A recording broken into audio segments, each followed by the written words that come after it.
नमः श्रीवर्धमानाय निर्धूतकलिलात्मने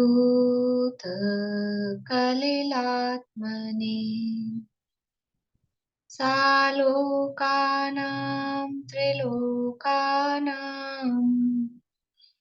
यद्विद्यातर्पणायते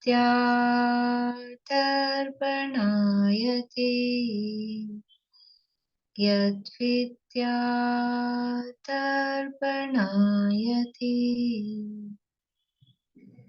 सकल पाप मल प्रक्षालक श्रीवर्धमान को करुण नमन लोकालोक प्रकाशित करने जिनकी विद्या है दर्पण जिनकी विद्या है दर्पण।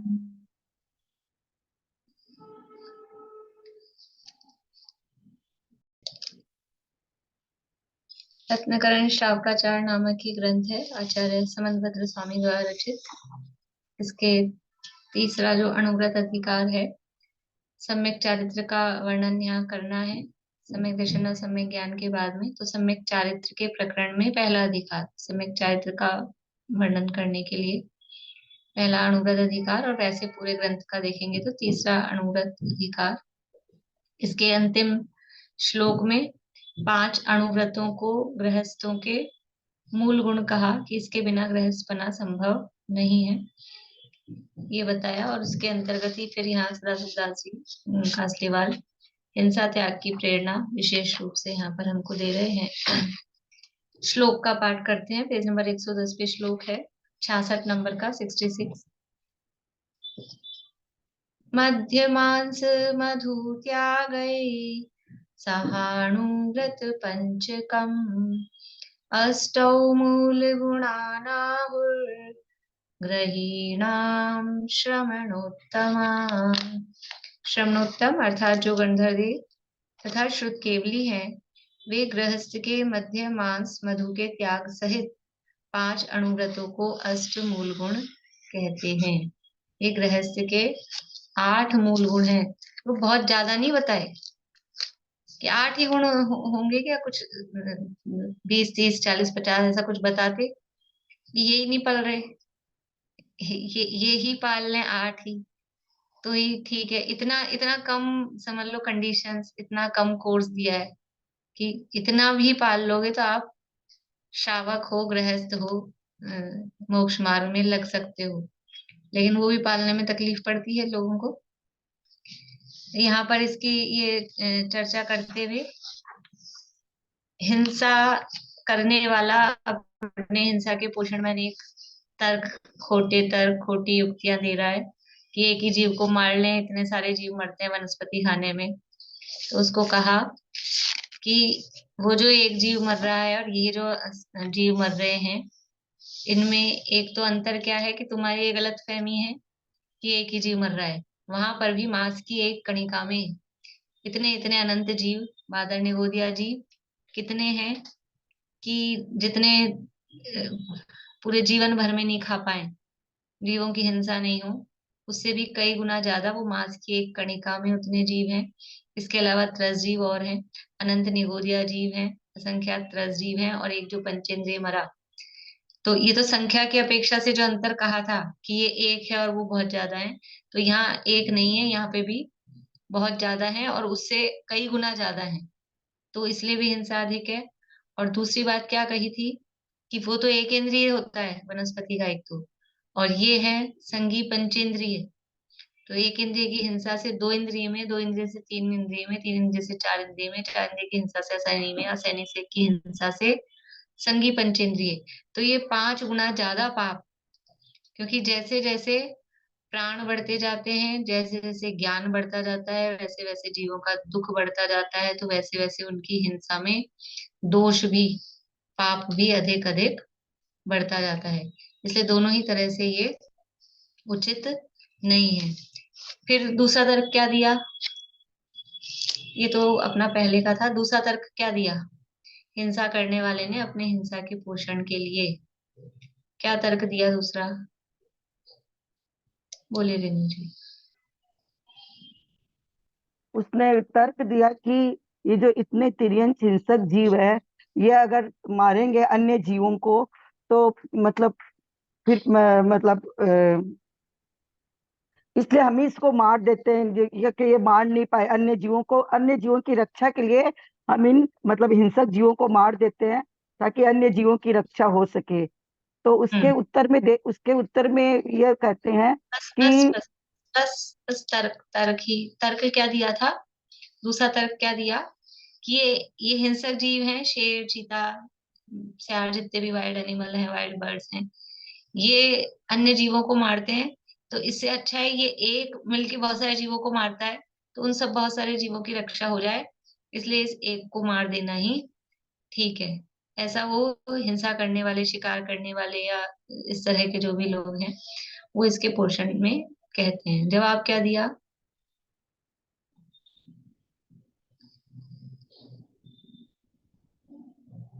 जवाब क्या दिया? बोले सुनीता आंटी। अपने पूर्ण कर्म के फल से ये पाप पाप कर्म को भोग रहे हैं, और अगर तुम मार भी दोगे तो फिर आगे भी असाता कर्म के उदय से पूर्ण कर्म को भोगेंगे। इससे पहले और भी कुछ तर्क दिए, बोलिए अनीता जी। तुम्हारे तुमने यदि जीवों को मारने का हिंसक परिणाम किया तो तुम महान हिंसक बन जाओगे। हाँ, कि ये तो हिंसक बहुत सारे हैं, एक ही थोड़ी ना दुनिया में शेर, चीता, इतने सारे हिंसक हैं। अब किस किस को मारने जाओगे? कितने कितने जीव हैं, यंत्रों में भी, मनुष्यों में इतने हिंसक हैं। तो तुम उन सब हिंसक को मारने वाले महाहिंसक तो पहले खुद ही हो जाएंगे। भी हिंसक को मार देना चाहिए, क्यों मार रहे हो उसको? क्योंकि ये दूसरों को मार रहा है। तो फिर तुम क्या हुए? तुम भी तो दूसरों को मार रहे हो, तो तुम खुद महाहिंसक हो जाओगे। पहली बात तो ये दी। फिर वो हिंसक बना कैसे? उसको हिंसक बनाया किसने? ये उसके ही पूर्व कर्म के उदय के हिसाब से वो बात यहाँ पर की। फिर एक और तर्क दिया लास्ट लास्ट में। क्या तर्क दिया था एक और? बोले शीला भाभी। इनको हिंसक किसने बनाया? ये तो कर्म के हाँ, उदय ये से। तो बात हो गई। इसके बाद और तर्क हिंसा के पोषण में। बोले निशा आंटी, बोलिए। यह जीव हिंसक है, यदि बहुत दिनों तक जिएगा तो बहुत ज्यादा पाप कर्म बांधेगा, और यदि इस पाप रूप पर्याय से छूट जाए तो इसे बहुत सा पाप का बंध आगे नहीं होगा। हाँ, कि पहले तो ये कहा था कि ये हिंसक है तो बहुत जीवों को मारेगा, पहला तर्क तो ये दिया था, इसलिए इसको मार दो। फिर अभी दूसरा तर्क क्या दे रहे हैं? कि ये हिंसक है, बहुत जीवों को मारेगा, तो बहुत जीवों को मार के खुद पाप बांधेगा। तो हम तो इसको पाप से बचा रहे हैं कि ये ही मर जाएगा तो ये पाप ही नहीं कर पाएगा, इसलिए हम तो इसको पाप से बचाने के लिए इसकी हिंसा कर रहे हैं। ऐसा तर्क देखिए 115 पेज पे नीचे से तीसरा पैराग्राफ, कल अपन ने लास्ट लास्ट में पढ़ा था। ये हिंसक बनाया किसने? ये तो समझ लो वस्तु स्वरूप की बात यहाँ की गई है। पर तर्क एक तो ये था कि ये हिंसक है इसलिए इसको मार देना चाहिए, और दूसरा तर्क ये दे रहे हैं कि ये हिंसक है और ये हिंसा जिंदा रहेगा तो बहुत जीवों को मारेगा, पाप का बंद करेगा। देखिए, ऐसा विचार ही नहीं करना चाहिए कि यह जीव हिंसक है। मिल गया 115 पेज पे नीचे से तीसरा पैराग्राफ। यदि यह बहुत जिएगा तो बहुत पाप का बंध करेगा, यदि इस पाप रूप पर्याय से छूट जाए तो इसे बहुत पाप का बंध नहीं होगा। ये सामने वाले का तर्क है। तो उसको कह रहे हैं ऐसी करुणा करके भी पापी जीवों को नहीं मारना। ये कोई करुणा नहीं है कि हमने तो इसको दया करके इसको यहाँ इस पर्याय से छुड़ाया है कि इसकी हिंसक पर्याय मिली हुई है, बहुत पाप करेगा। तो ऐसी करुणा करके भी पापी जीवों को कभी नहीं मारना। सभी जीवों पर तुम तो दया ही करना, हमें तो दया ही करना योग्य है। अब ये आगे और तर्क दे रहे हैं।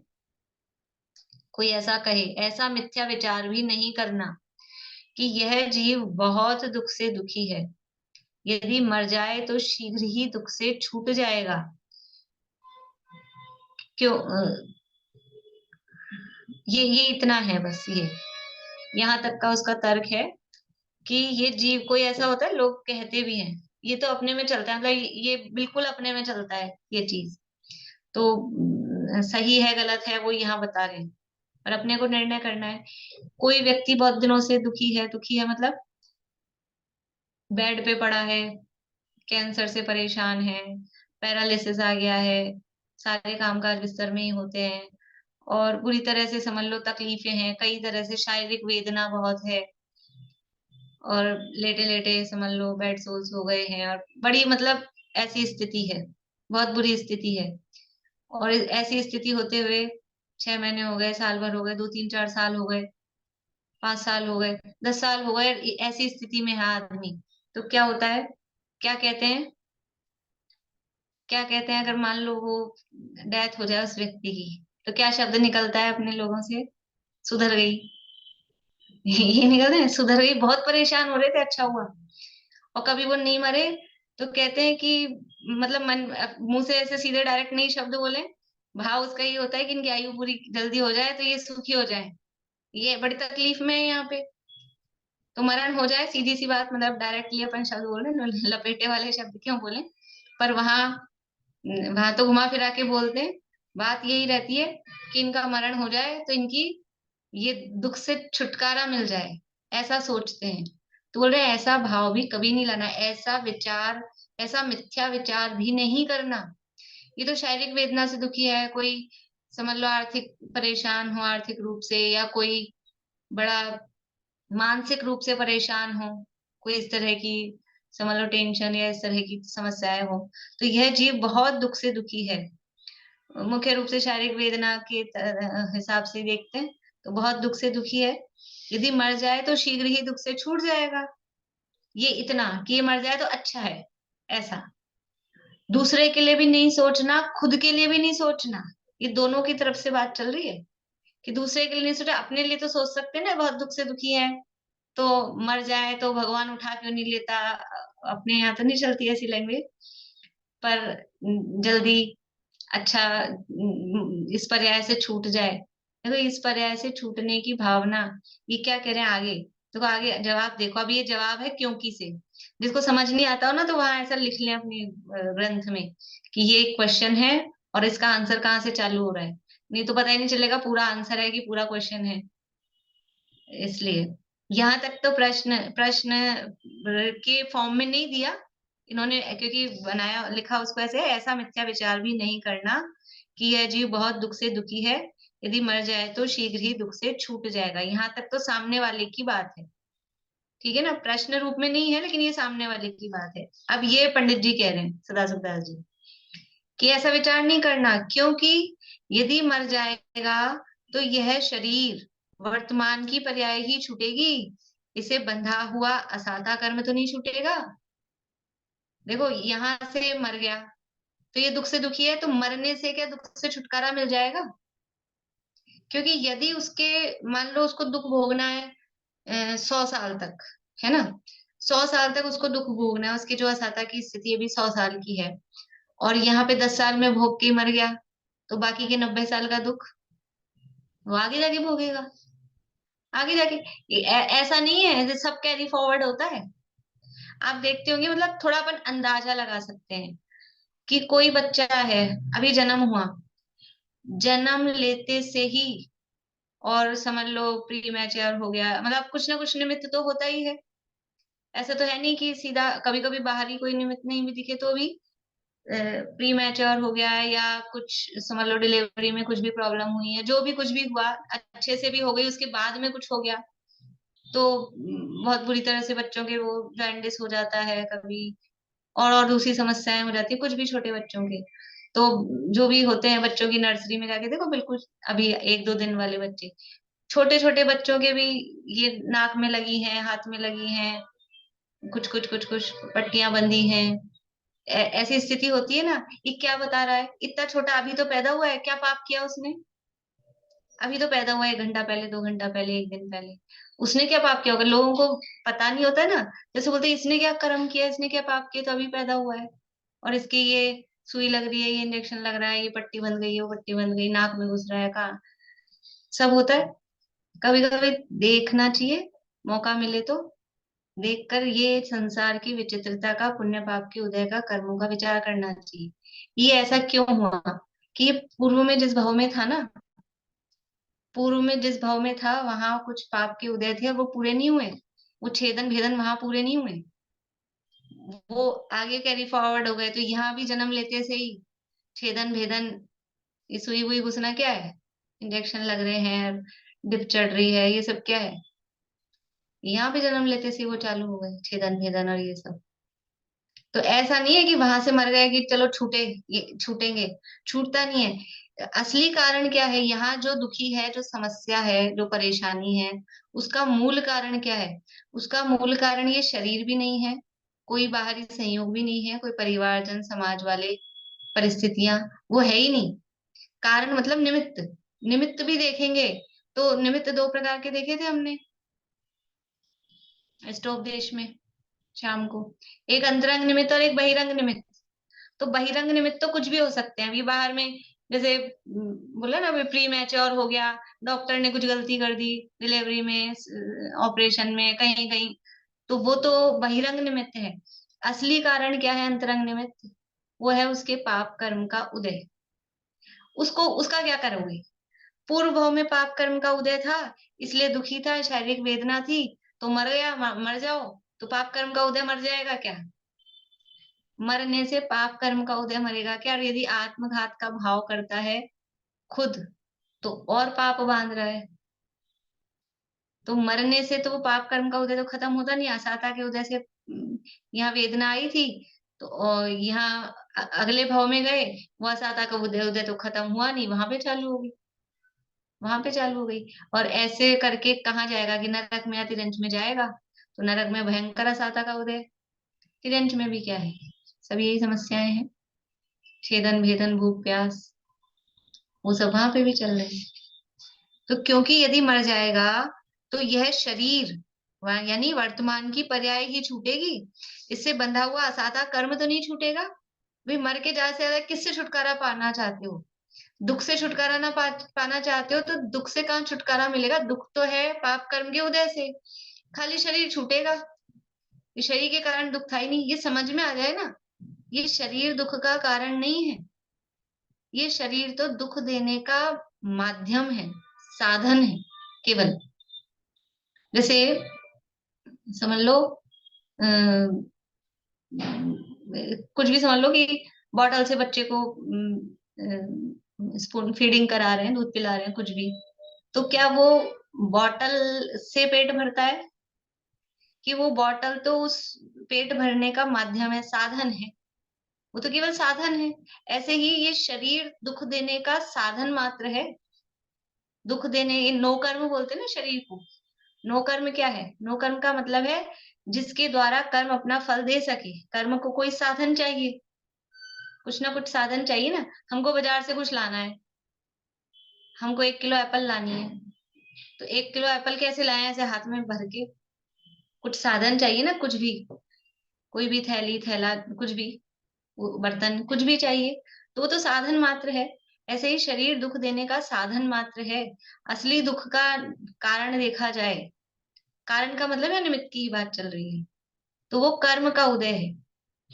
कर्म का उदय तो छूटता नहीं है, तो मर जाएगा तो केवल ये शरीर वर्तमान की पर्याय ही छूटेगी, इससे बंधा हुआ असाता कर्म तो नहीं छूटेगा। अभी यहाँ से छूट गया तो अन्य पर्याय तिर्यंच नरक मनुष्य आदि की पाएगा, वहां कई गुना अधिक रोग दारिद्र आदि प्राप्त होगा, यहाँ से कई गुना ज्यादा, क्योंकि कर्म तो छूटा नहीं है, तो वहां पे भी कौन सी कोई अच्छी अवस्था मिलने वाली है, और अधिक रोग दरिद्रता आदि प्राप्त होगा, तथा बहुत काल तक दुख भोगेगा। तुम कहाँ कहाँ दुख से छुड़ाने जाओगे बताओ?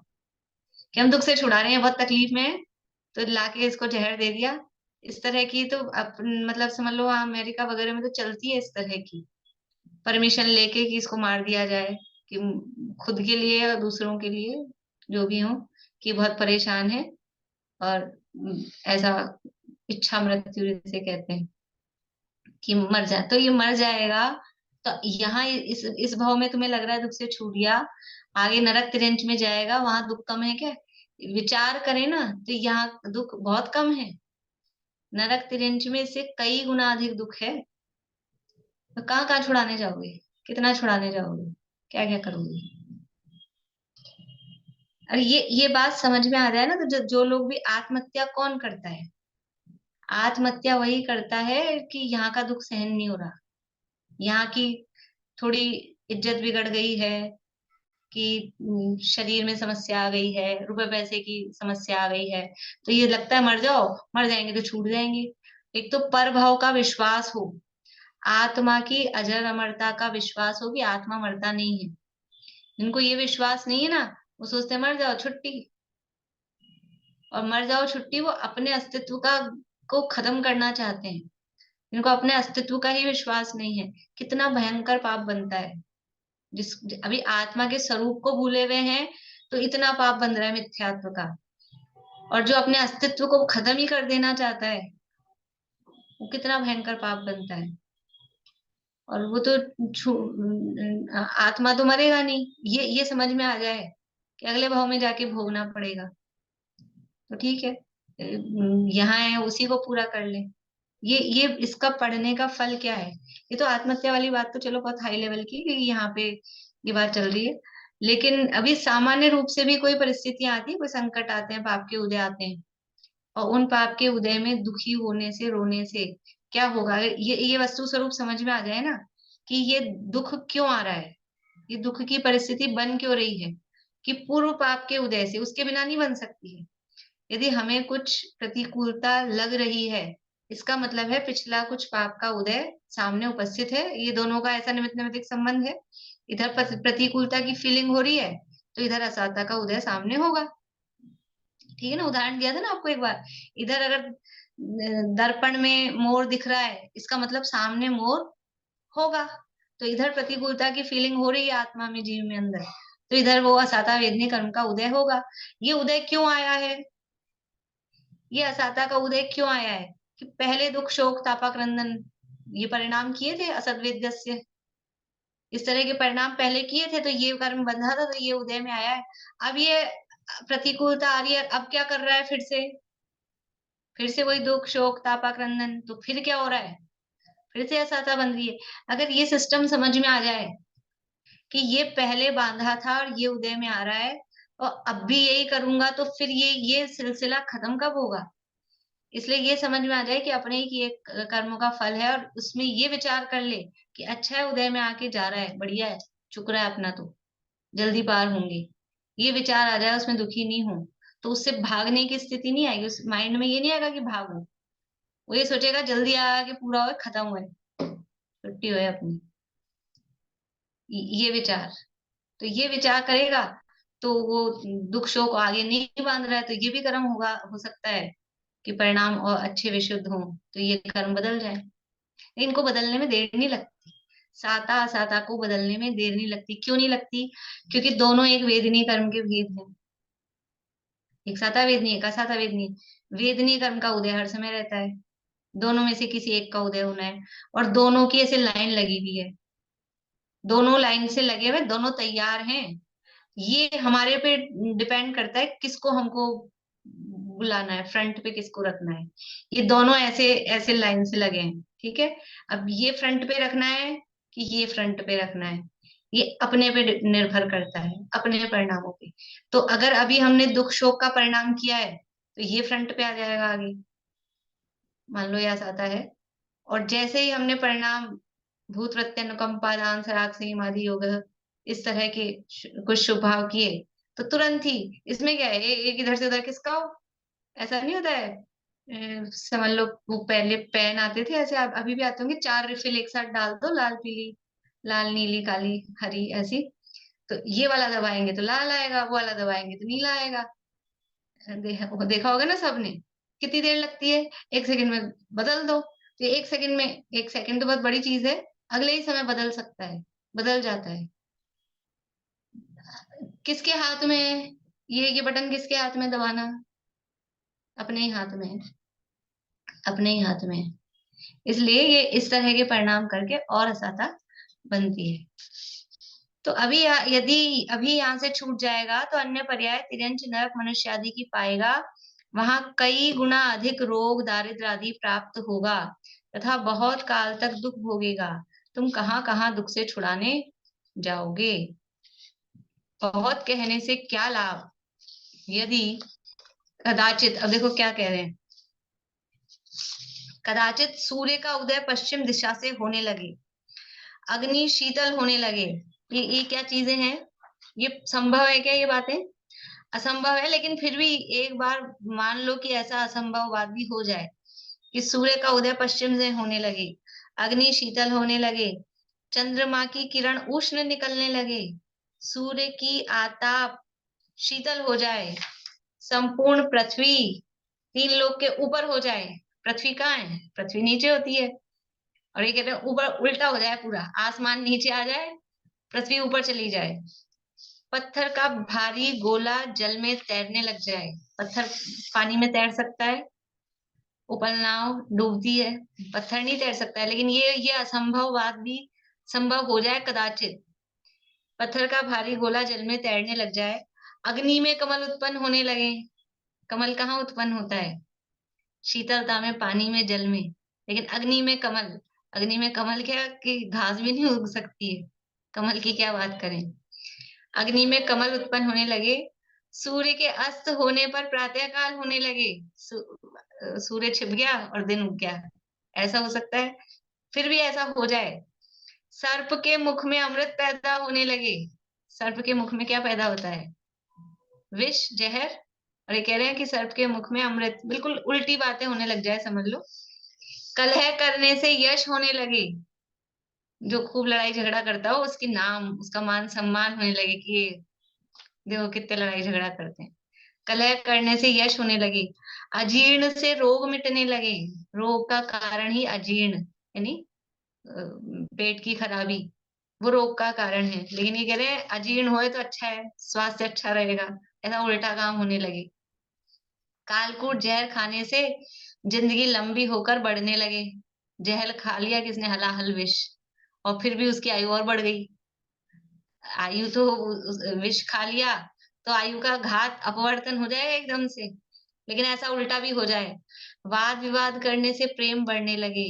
ये सब असंभव उल्टी बातें एक बार पॉसिबल मान ली जाए कि हो जाए, तो भी क्या कह रहे हैं, तो भी हिंसा से धर्म नहीं होगा। वो सब हो जाए, सूरज पश्चिम से निकल जाए, चंद्रमा गर्म हो जाए, सूरज शीतल हो जाए, अग्नि में कमल उग जाए, और क्या सूर्य के अस्त होने पर प्रातः काल हो जाए, सांप के मुंह में जहर की जगह अमृत आ जाए, और जहर खाकर भी आदमी लंबे समय तक जीता रहे।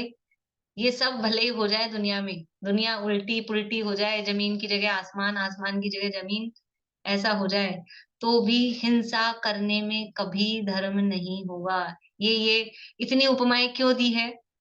कितनी, मतलब इतनी उपमाएं देकर ये बात कह रहे हैं, कितनी कितनी समझ लो इम्पोर्टेंट बात है कि जो लोग हिंसा में धर्म बताते हैं, हिंसा में धर्म सिद्ध करते हैं, धर्म के नाम पर हिंसा करते हैं, कि हिंसा में धर्म कभी नहीं हो सकता, 3 काल में नहीं हो सकता, दुनिया उलट की पुलट हो जाए। ये जो अपन कहते हैं ना, दुनिया इधर की उधर हो जाए, उसके लिए उदाहरण दिए इतने सारे, दुनिया इधर की उधर हो जाए।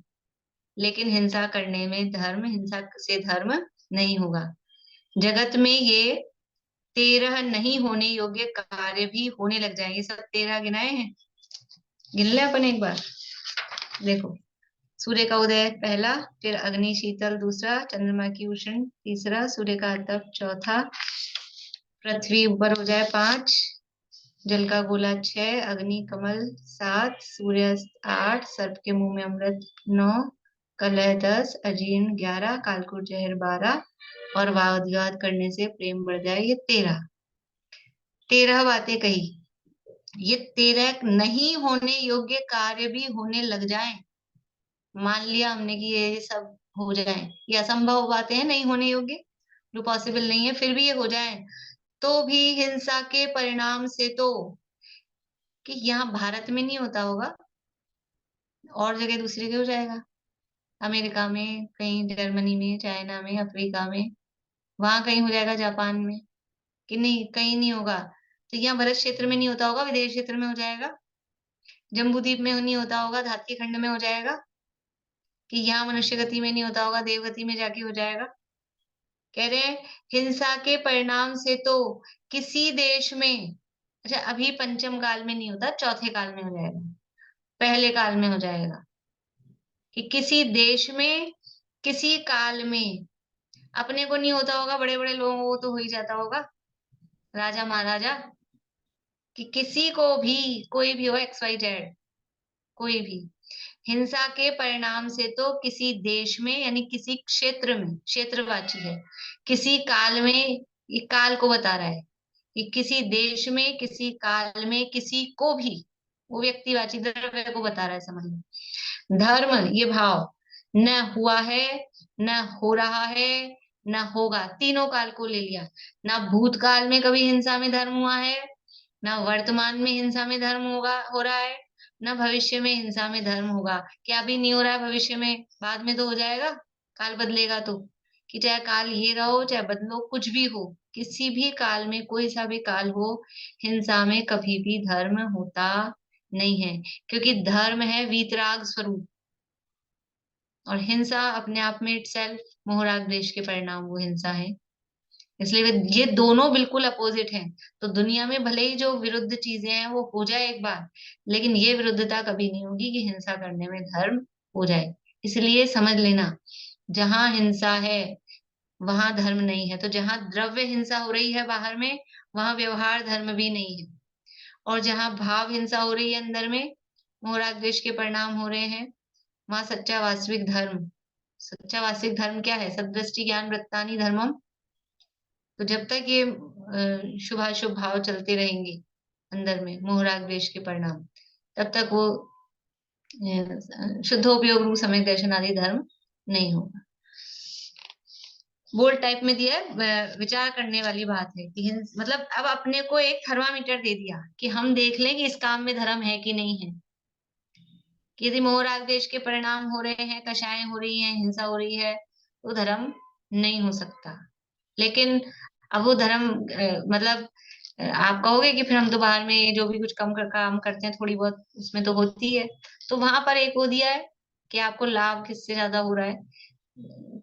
दो काम हो रहे हैं, दो ऑप्शन है हमारे पास, एक ज्यादा हिंसा वाला, एक कम हिंसा वाला। हिंसा तो होगी, उसके बिना हम नहीं रह सकते, या तो सर्वथा हिंसा का त्याग करो, तो वो यदि हमसे पॉसिबल है तो बहुत अच्छी बात है, लेकिन नहीं है तो फिर दो ऑप्शन होंगे, एक रास्ता ज्यादा हिंसा वाला होगा, दूसरा रास्ता कम हिंसा वाला होगा। तो फिर किसको अडॉप्ट करें, किसको ग्रहण करें? कि फिर कम से कम हिंसा वाले रास्ते को अपनाना पड़ता है। उचित तो यही है कि हिंसा हो ही नहीं, लेकिन अपनी भूमिका भी तो देखी जाती है, अपने से रहा भी कैसे रह पा रहे हैं। भगवान बन जाएंगे तब होगी बिल्कुल बिना हिंसा की वाली बात।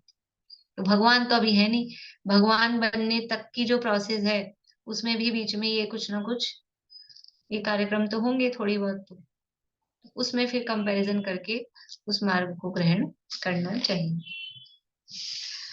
अब यहाँ जिन मंदिर बनाने की प्रेरणा, मतलब ये तो हेडिंग तो समझ लो बाद में दिए हैं, वो तो डायरेक्ट अब कह रहे हैं। अब यहाँ कोई आशंका करता है अभी फिर, अब ये तो बातें हो गई दूसरे जीवों को मारने के संबंध में इस तरह से। अब कह रहा है यदि गृहस्थ जिन मंदिर बनवाता है, उपकरण बनवाता है, जिनेंद्र पूजा करता है, तो इनमें भी आरंभ ही होता है। जहां आरंभ है वहां हिंसा होती है। आपने कह दिया ना, हिंसा से तो धर्म होता नहीं है। हम मंदिर बनवाएंगे, तो मंदिर बनवाएंगे तो क्या होगा? ऐसे बन जाएगा बिना हिंसा के? ईंटें लगेगी, चूना मिट्टी सीमेंट पानी बजरी, और वो सब कैसे होगा? अग्नि भी, बिना अग्नि के वो बनती नहीं ईंटें वगैरह। तो अग्नि का भी प्रयोग होगा, पानी का प्रयोग तो दिखता ही है खूब, पानी का प्रयोग होगा। और ये पृथ्वी का एक पत्थर वगैरह, ये सब पृथ्वी का एक है, वो लगेंगे, तो ये हिंसा तो होगी। तो यदि गृहस्थ जिन मंदिर बनवाता है, उपकरण मतलब मंदिर के जो भी समझ लो, टेबल कुर्सी बर्तन और जो भी चीजें हैं वो उपकरण के अंतर्गत आएंगी। उपकरण बनवाता है, जिनेंद्र पूजा करता है, विधान करेंगे अष्टानी का आर्य, तो बिना हिंसा के हो जाएगा क्या? बिना आरंभ के हो जाएगा? विधान करेंगे, सामग्री लगाएंगे, लोग आएंगे जाएंगे बैठेंगे, व्यवस्था करेंगे, माइक लगाएंगे, ढोल नगाड़े बजाएंगे, हिंसा होगी कि नहीं होगी? होती है, होगी। तो ये सब काम करते हैं, इनमें आरंभ, आरंभ का मतलब है हिंसा, आरंभ ही होता है। आरंभ भी नहीं कह रहे, आरंभ भी होता है, इन सब आरंभ के ही काम है। सामग्री आएगी तो सामग्री वहीं थोड़ी ना उग रही है, कहीं से लाएंगे तो जाएंगे, लाएंगे, कोई लाएगा तो वो जाएगा आएगा, चलेगा, सामग्री धुलेगी, शोधी जाएगी, कोई जीव उसमें निकलेंगे मान लो, तो वो हम मारेंगे नहीं, निकाल के अलग भी करते हैं, तो फिर एंड में क्या होता है, वो अपने समूह से निकल जाते हैं, मरते हैं, फिर जहां भी कहीं डाल देते हैं, इधर कहीं भी मर जाते हैं। तो वो आरंभ होता है, जहाँ आरंभ है वहां हिंसा होती ही है। इसलिए जिन मंदिर आदि बनवाने में धर्म होना कैसे संभव है? बिका धर्म करो, मंदिर बनवाओ, विधान करवाओ, आयोजन करवाओ, पूजा प्रतिष्ठा करवाओ, ये गृहस्थों को प्रेरणा देते हैं।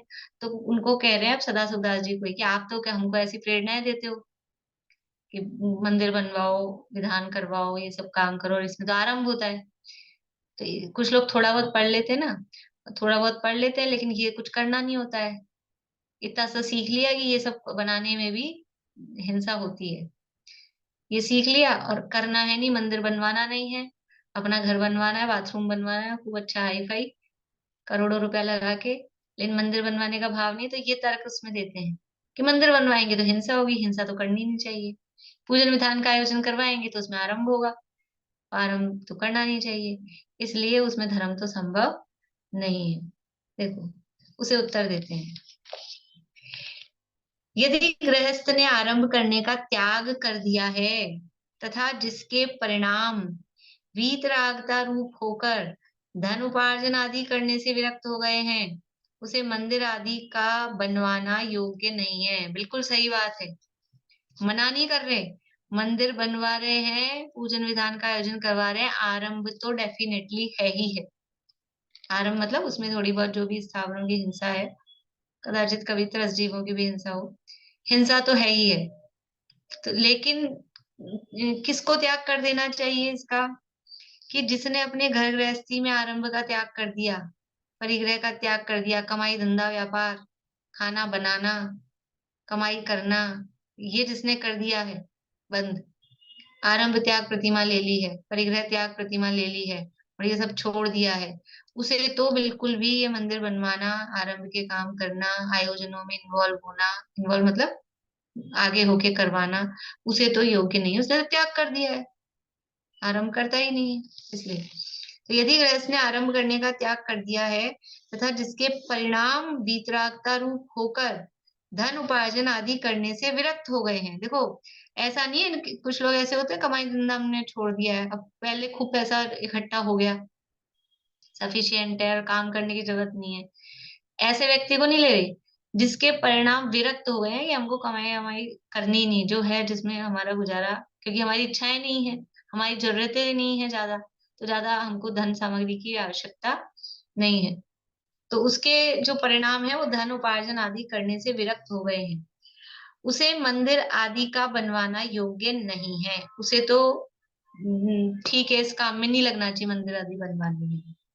परंतु जिनका राग धन से, परिग्रह से, आरंभ से घटा नहीं है, जो अपने घर के लिए, खुद के लिए धन कमाने में लगे हुए हैं, खुद के लिए परिग्रह जोड़ने में लगे हुए हैं, है ना, खुद के लिए मकान बनवाते हैं, खूब फैक्ट्रियां लगा रहे हैं और ऑफिस बना रहे हैं, सब कर रहे हैं, आरंभ से उनका मन विरक्त नहीं हुआ है, वो सब काम कर रहे हैं, आरंभ के, परिग्रह के, कमाई धमाई सारे काम कर रहे हैं, अभिमान घटा नहीं है।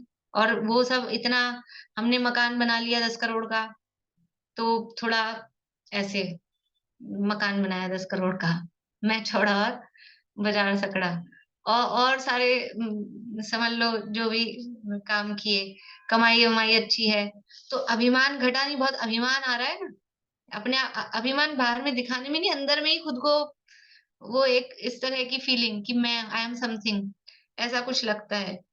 अपनी जाति कुल आदि में ऊंचा होने के लिए, अभिमान पूर्वक प्रशंसा पाने के लिए, अपने भोगों के निमित्त हवेली, महल, चित्रशाला आदि बनवाता है, बाग बनवाता है, अपने विहार करने के लिए अनेक स्थान बनवाता है, संतान आदि के विवाह आदि में बहुत धन खर्च करता है, जाति कुल नगर निवासी आदि को भोजन जमाता है, ये सब काम करता है। देखो, जिसने ये सब का त्याग कर दिया है, उसकी तो बात अच्छी बात है, आप कुछ मत करो, लेकिन खुद के लिए, खुद अपनी जाति कुल में ऊंचा दिखने के लिए ये विवाह आदि आयोजनों में कितना कितना खर्चा, शादी ब्याह का काम होता है, तो एक से एक हाई फाई 19 ही किसी की नहीं होती है। इससे पिछले वाली समझ लो किसी की हुई होगी जानकारों में, तो अपन उससे 21 करेंगे। तो वो अपनी प्रशंसा के लिए, अपने नाम के लिए, मान सम्मान के लिए कितना खर्च करता है, कितने लोगों को जिमाता। अब जिमा रहे हो शादी ब्याह में, उसमें आरंभ नहीं होएगा? जीवन कर रहे हैं, शादी ब्याह में कर रहे हैं, कोई और ओकेजन हो रहा है उसमें कर रहे हैं, आरंभ नहीं होगा? आरंभ होता है। अपने अपने लिए हवेली बना रहा है, महल बना रहा है, चित्रशाला, बाग बगीचे, फार्म हाउस, ये सब अपने लिए, खुद के लिए सब बनवा रहा है, अपने घूमने फिरने के लिए ये सब काम कर रहा है। तो उसे उन्हें कोई धर्मात्मा शिक्षा देता है। यदि तुम्हारा आरंभ आदि से राग नहीं घटा है, तो केवल पाप बंध के कारण अभिमान आदि के पुष्ट करने वाले पाप के आरंभों को त्याग कर जिन मंदिर बनवाने का आरंभ करो। अब जो इतना ये इधर लगा हुआ है, मकान में पैसा लगाया जा रहा है, बनाया जा रहा है, अभी तो कराया था, 1 साल होता नहीं कि फिर उसको तोड़ के ये नया डिजाइन, ये नया डिजाइन, ये नई गाड़ी, ये वो, ये दुनिया भर के सब। तो उसको कहते तुम इसमें इतना पाप करते हो, इससे अच्छा एक आध मंदिर बना दो अच्छा, तो लोग दर्शन करें।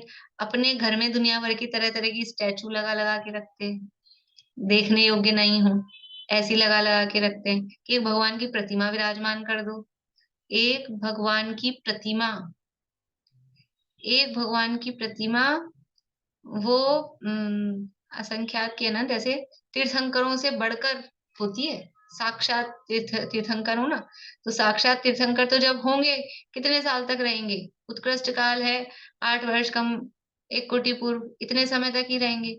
लेकिन एक प्रतिमा यदि विराजमान करी है, तो वो समझ लो जब तक रहेगा काल, वो मंदिर है जब तक, तब तक लोग उसके दर्शन पूजन भक्ति आराधना समेत के निमित्त तो तब तक बनती रहेगी। इसलिए प्रतिमा विराजमान करने की प्रेरणा देते हैं, जिन मंदिर बनवाने की प्रेरणा देते हैं। मंदिर में उपकरण, उपकरण मतलब है छत्र चमर सिंहासन टेबल चौकी कुर्सी, ये सब उपकरण है। तो वो भगवान के समझ लो ये सब सब प्रतीक हैं, अष्ट प्रातिहार्य किस किस के प्रतीक हैं, और सब जिन मंदिर भी शोभायमान होता है, भगवान की महिमा उससे रहती है। तो इनकी प्रेरणा देते हैं कि ये काम करो। अपने घर में चांदी के बर्तन, सोने के बर्तन, और अपने घर में दुनिया भर का डेकोरेशन, ये सब करते हो। और मंदिर कैसा है कि ऐसे टूटी फूटी झोपड़ी जैसा, कि मंदिर को भी अच्छा बनाओ। घर में पता नहीं क्या क्या कौन कौन से पत्थर लगाते हैं एक से एक, मंदिर को भी वैसा ना हो। तो उसको ऐसी प्रेरणा देते हैं। जिसने घर का करना छोड़ दिया है, जिसने त्याग कर दिया, उसको नहीं कहेंगे। नहीं करना अच्छी बात है, मंदिर का भी मत करो, घर का भी मत करो, लेकिन घर का सारा करते हो और वहां पाप में पैसा लगाते हो, तो उससे अच्छा है कि जिन मंदिर बनाओ। जिन मंदिर बनाने की उसको प्रेरणा देते हैं। देखो पढ़ लेते हैं, फिर थोड़ी और करेंगे कल चर्चा। तो पाप के आरंभों को त्याग कर जिन मंदिर बनवाने का आरंभ करो, उसके प्रभाव से तुम्हारा अशुभ राग घट जाएगा। भविष्य में तुम्हारे परिणाम वीतरागता के सम्मुख हो जाएंगे। अहिंसा धर्म का प्रवर्तन बढ़ जाएगा।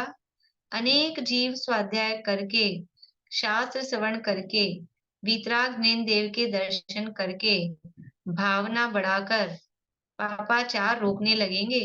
शील संयम ध्यान की वृद्धि इत्यादि उत्तम कार्यों को करके धर्म की वृद्धि करेंगे। देखो एक छोटी सी चीज है, पेन।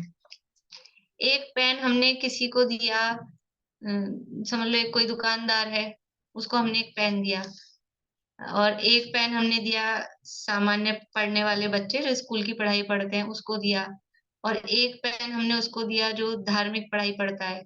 अब वो पेन ही है ना लिखने के काम आने वाला है, लेकिन अब उस पेन को देने में ही फल में क्या अंतर आएगा? वो दुकानदार दिया है, वो अपने हिसाब किताब बिल्कुल ही समझ लो पाप का काम वही करने वाला है, वो पता नहीं काहे की दुकान है, काहे का काम।